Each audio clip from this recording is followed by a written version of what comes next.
watching Carlyle's Picks, and we're here on the electric bike, the Zero S, here at Hollywood Electrics. So, the original motorcycle that we rode, which was the Zero S, was absolutely a blast to ride. Handling was awesome, superb. The brakes were excellent. I mean, one finger braking, and the handling was absolutely confidence inspiring. Felt really good doing U-turns, felt really good in the twisty roads. And same thing here. This is a custom bike that Hollywood Electrics built.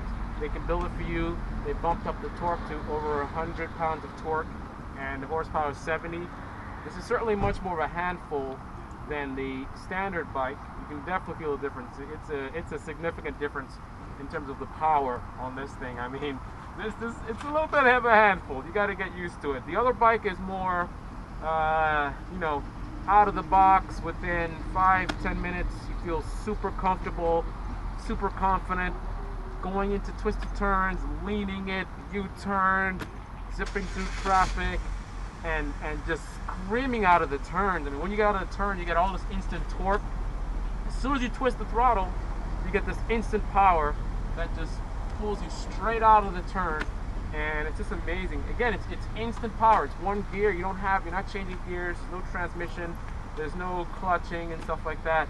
You just twist and go, and you always have that full torque available to you at any time. Now the throttle is so super smooth. So the initial, even though you have instant torque right away, however it's designed, when you initially twist the throttle, it's super smooth, very progressive application of the throttle.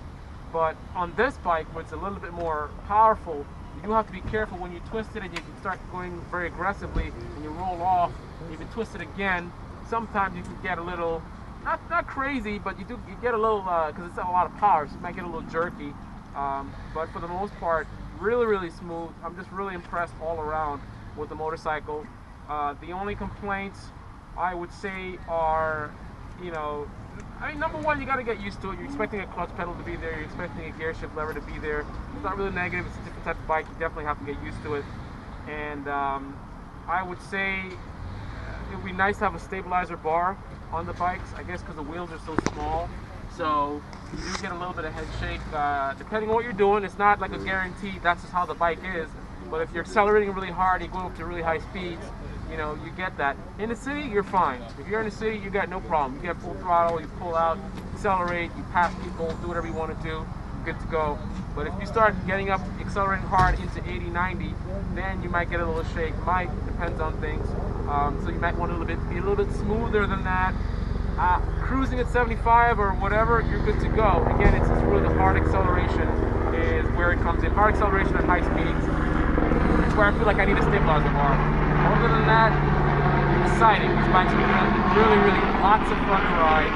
And the only thing that I'd wonder about is the range and things like that. We're going to talk to the guys at Hollywood Electric, and we're going to talk to them about the range on these things, because obviously I would want to be out here in a mountain. You know, Mulholland Drive is very beautiful, and then run out of power. So, you know, that's just something that I definitely want to be conscious of. But we're gonna talk to the guys at Hollywood Electric, and we're gonna get some more information about that. If you want to come a little closer, you can take a closer look at the bike. First of all, the way this one, again, this is a custom model. So the way you start, if you look down here, you gotta get underneath here, in there. You can see there's a little switch. I don't know if you can see it from that angle. A little switch right there. So you flip that. So now the bike is on, and hopefully we can get the Bluetooth to come back on. Let's see. Settings lost. Okay, so there it is. It's hooked up to the phone via Bluetooth. That's where you get your speed settings and stuff like that. All right, so let's see. We need to go to driver setup. Let's go to the speedometer. Let's see, where were we before? Home. Performance. Home. Take your picture, both of you, Nick. All right, so that's that, and what you see right here is really nice. It comes with the bike. This is custom bikes, a lot of custom things here, but even a standard bike, you're gonna have one of these as well. So you got a little storage in there, And it's a decent amount of space. This is actually a lot. Look at that. This is a lot more space than any sport bike I've ever been on. Look how deep that thing is. So you can put a lot of stuff in there. 3 or 4 pairs of gloves. You can tell it's really good to go. And let's see. And here's your brakes. Really powerful. If you take a look over here, you can see one of the reasons why the brakes are so good. If you come around, you can see these are steel braided brake lines. So that's part of the reason why these brakes are so good. Got your headlight there in the front. So here, of course, there's no shifter. You just have the peg basically. And that's it. It's all clean on this side. And then you have this mirror. So that's about it. You're watching Carlyle's Picks, and this is the 0S electric bike.